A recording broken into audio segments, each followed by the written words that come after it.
네, 2024년 10월 29일 이정훈입니다.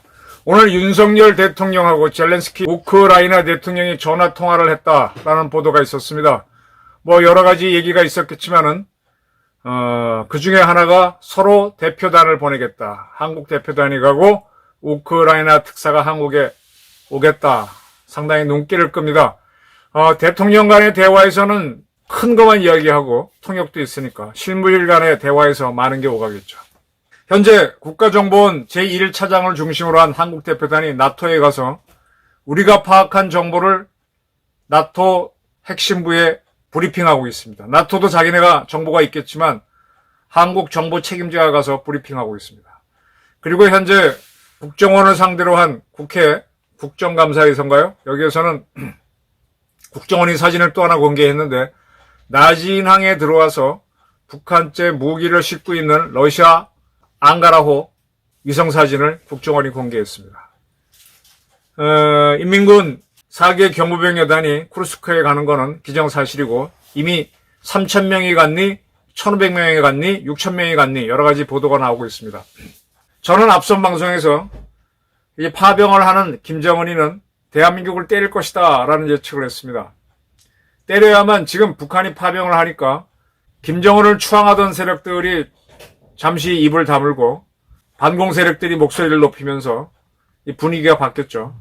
이걸 반전시켜서 지금 탄핵 위기에 몰려있는 하야 위기에 모여있는 윤석열 대통령을 진짜로 하야시키려면 북한은 때려야 됩니다. 그래서 남한이 북한이 저쪽에 10,000명을 파병하고 있음에도 꼼짝도 못하고 숨도 못 쉬고 있으려면은 한번 박살을 내야 되죠. 박살을 내서 윤석열 대통령을 퇴임하게 만들어야 북한은 계속 파병의 대가를 누릴 수 있습니다. 1인당 2,000달러 받아갖고 20%만 주고 나머지는 김정은이가 그 돈 갖고 자기가 잘 먹고 잘 살면서 북한 무기 현대화를 하겠죠. 그리고 이 싸우고 온 병사들이 돌아오게 되면은 이 친구들이 각 부대에 퍼지면서 인민군 전투 능력을 늘릴 겁니다. 그러나 이거는 장밋빛이고 그 반대도 있을 수 있죠. 우크라이나 전선에 들어간 병사들이 상당수가 죽을 겁니다. 죽은 친구들한테 훈장 쪼가리 하나 주겠죠. 그리고 살아 돌아오는 친구가 있을 겁니다. 한 1,000명이 전사했다면 한 3,000명 정도는 부상자가 될 거고 나머지 한 8,000명은 살아 돌아온다. 살아 돌아온 친구들은 돈도 좀 벌었기 때문에 처음엔 영웅적인 대접을 받겠지만 그들이 러시아 땅에 가서 본 거를 이야기하면서 북한이 너무 못 산다. 우크라이나도 이런 무기를 쓰더라. 세계는 이렇더라 하고 얘기하면 북한은 흔들릴 수도 있습니다. 지금 김정은은 자기 생각이 있어서 위험한 파병을 했지만 그 파병의 결과로 일어날 상황은 누구도 결코 김정은이 원하는 방향으로 흘러가지는 않을 거란 얘기입니다. 자, 이런 가운데 제가 북한이 우리를 때린다고 누차례 얘기했는데 그 증거로는 지난 10월 13일까지 20시까지인가요? 모든 사격 준비를 하라 그랬고 이 사격 부대를 도와주는 8개 포병여단을 지원하는 부대들은 모든 지원 준비를 마치라고 했습니다. 준비를 마쳤겠죠. 이미 지나간 지 한참 지났으니까. 그리고 28일날 백령도에서 이륙한 한국의 무인기가 평양에 들어왔다 추락했다라고 그들이 밝혔습니다. 그래서 도발 원점을 때리겠다. 재발하면 때리겠다라 그랬습니다. 뭐 재발했다고 주장하면 그냥 때리는 거죠. 이런 가운데 자 북한이 이제 때리겠다고 했으니 사격 준비는 마쳤으니 때리는 건 거의 확실합니다. 언제 때리느냐? 네, 그게 문제고 때리려고 하다가 포기할 수는 있겠죠. 우리가 강하게 나가면. 또 그리고 또 하나 성동격서 때리는 것처럼 하면서 다른 작전을 쓸 수가 있습니다. 자 이번 올해 5월부터 북한이 계속 똥풍선, 오물풍선을 띄우고 있습니다. 북한이 절대 바보가 아니죠. 저보다 머리 좋은 애들이 있겠죠. 지금까지 자기네들이 어떤 날씨에 다양한 방식으로 띄워봤습니다. 어떤 높이로, 어느 시간에. 그래서 지금 데이터가 굉장히 쌓였을 겁니다. 지금 쟤네들이 계속 노리는 거는 용산 상공에서 탁 터져가지고 삐라가 부러지게 하는 걸 원하죠. 이미 성공을 했습니다. 그래서 그 부러진 삐라를 보니까 마리오 앙뚜아네트 뺨칠 김건희 왕비 딱 이런 제목으로 야당이 주장하는 것과 괴를 같이 한 삐라를 뿌리고 있습니다.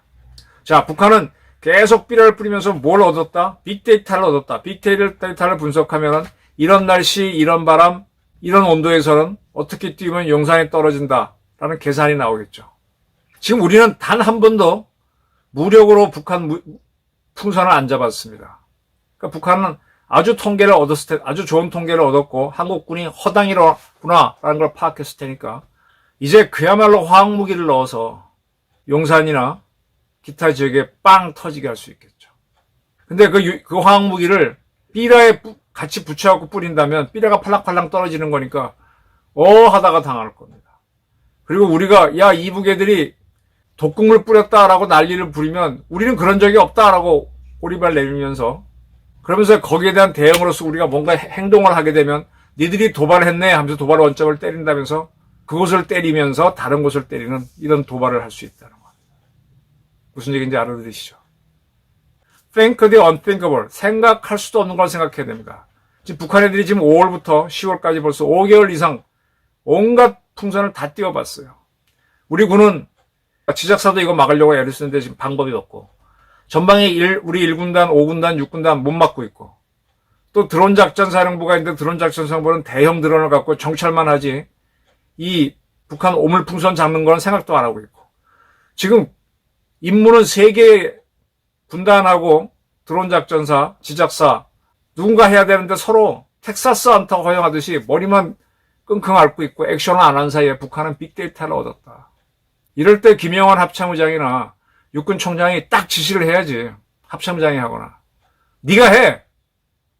안 하고 있잖아요. 난 저렇게 허용한 우리 군인들 상당히 문제 있다고 생각합니다. 고민은 많고 액션을 못해. 아니 우리도 저걸 쏴보고 뭐 하면서 빅데이터를 얻어야만 이렇게 쏴야 되는구나. 지금 우리 군은 지레짐작으로 겁을 내고 있는 게 우리가 쐈을 때 포탄이 이북으로 넘어가게 되면 도발이 돼서 북한한테 비밀을 줄 것이다 하고 아예 안 하는데 그래서 제가 주장하는 게 그거잖아요. 우리 최루탄을 한번 쏴봐라. 지금 우리는 김대중 정권 때부터 법을 만들어서 최루탄을 못 만들게 해서 국내에는 최루탄 재고가 없다라고 합니다. 참 웃긴 거죠. 왜 그 정권에서 그렇게 했을까? 최루탄을 해서 한번 잡아보고 이북에 떨어져서 인명살상은 아니잖아. 아주 매우 쩔쩔매게 한번 해보지. 제가 방법도 한번 제시했죠. 우리 무인기들이 떠서 추가 달린 그물을 그 오물풍선 위에서 탁 떨어뜨리면 밑으로 잡아낼 수 있잖아요. 이런 걸 자꾸 하다 보면 우리도 빅데이터가 쌓여야 정확도가 올라가는데 한 번도 안 하고 있습니다. 자, 다시 한번 저도 상상을 동원하는 겁니다. 북한이 화학물질, 독극물을 넣은 또는 균을 넣은 그런 삐라와 비빈 거를 용산 상공 또는 어느 지역에다가 탁 터뜨립니다.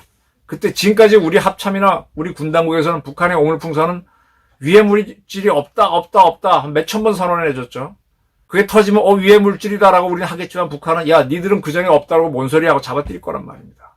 그럼 우리가 부글부글해서 같은 대응 조치를 하게 되면 그걸 핑계로 우리를 때리면서 그쪽을 때리면 우리가 대응하면 이제 이런 식으로 북한이 뭔가 도발을 할 수도 있고 아니면 천안함 때처럼 계속 변죽은 여기서 올려놓고 전혀 다른 작전을 할 수도 있습니다. 여기에 대한 대비를 하면서 그렇게 했을 때 북한을 작살을 내야 돼요. 제가 북한의 핵 농축 시설은 남포시 천리마 구역 천리마 제강연합기업소 안에 있는 강선 공장에서 한다 말씀드렸죠. 거기를 첫방에 때리든지 지금 이스라엘이 이란을 상대하는 거 보게 되면 걔네들 S-300 레이더망을 3대를 깨버렸죠. 지난번에 때릴 때도 나탄즈에 있는 거 하나 때려버렸죠. S-300에 해당되는 게 우리의 천공투입니다. S-300 기술을 갖고 와서 우리 천공투를 만들었는데 지금 S-300이 영 능력이 없어요. 이스라엘 전투기가 오는데 다 얻어 터졌어. 전투기 못 잡았다는 얘기죠. 그리고 우크라이나 군도 러시아의 S-300을 깼습니다. 그러면 우리 한국군이 갖고 있는 천공투는 과연 믿을만한지 검증을 해야 됩니다. 그리고 우리는 그걸 참고 삼아서 북한이 뭔가 했을 때 북한이 갖고 있는 S-300 기지를 다 박살을 내버려야 되죠. 그리고 지금 이스라엘 군이 이란의 무기고를 때렸습니다. 이란을 상대로 보복을 하겠다고 했을 때 미국이 요구한 거는 핵시설 때리지 마라. 이건 복잡해진다. 내 정유시설, 석유시설 때리지 마라. 이것도 복잡해진다. 민간시설 때리지 마라. 하메네이 죽이지 마라. 그럼 뭘 하느냐? 군사시설이면 좋겠다고 하니까 군사시설 중에서 뭘 때렸습니까? 무기고를, 핵심 무기고를 때렸습니다. 그리고 그들이 이스라엘을 살펴보는 세 개의 S-300 포대를 깼습니다. 우리도 만약에 북한하고 타닥닥 한다면은 그런 식으로 북한의 무기고를 때리고 걔네들의 눈을 찔러야 되죠. 이런 작전을 우리 공군 작전사령부나 우리 전략사령부 준비하고 있나요? 뭔가 북한이 시비를 걸어서 도발할 때 바로 그들이 천안함 때처럼 잠수함을 동원해서 우리 군함을 잡든 뭐하든 하는 순간에 뒤도 안 돌아보고 쳐야 됩니다. 1000배, 100배. 그리고 김정은을 죽일 수도 있겠지만 죽여도 됩니다. 김주애를 잡아도 되고 한 템포 죽여도 괜찮죠. 그렇게 해서 길을 꺾어놓지 않으면 러시아 우크라이나 전쟁은 더 오래 갈 것이고 우리는 점점 위기에 빠질 것이고 윤석열 대통령은 하야 위기로 쫓길 겁니다. 지금 윤석열 대통령도 굉장히 위기입니다.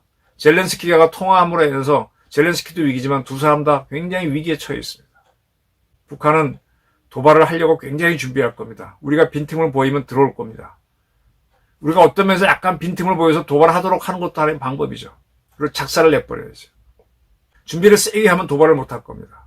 그리고 제가 누차례 말씀드리지만은 북한제 무기를 싣고 가는 러시아 배가 편하게 다니지 못하게 하려니까 북한 군인들이 넘어가는 걸 편하게 넘어가게 하지 말라니까 그 배를 격침시키는 것도 방법이지만 부담이 크다면은 그걸 싣고 있는 그 부두의 지휘관 정도 한 명은 제거하는 작전을 해야지. 그 부두에서 뭔가 빵 터지는 그런 일이 일어나도록 우리 국가정보원은 공작을 하란 말이에요. 아니면 당신들 돈 받지 말어. 뭐 나라의 녹을 먹고 살고 있어. 위성사진 분석이나 하면서 이렇습니다 하는 그런 정보가 아니라 공작, 영어로는 오퍼레이션, 군인들이 하는 거는 작전, 똑같은 오퍼레이션인데 공작 기관이 하면 공작이죠. 그걸 해야지. 정보 분석만 하면 뭐해. 그건 나도 하고 있잖아. 그런 지시를 윤 대통령이 내려야 됩니다. 북한은 여러 가지 방법으로 도발을 할 겁니다. 반드시 쳐주길 바랍니다. 감사합니다.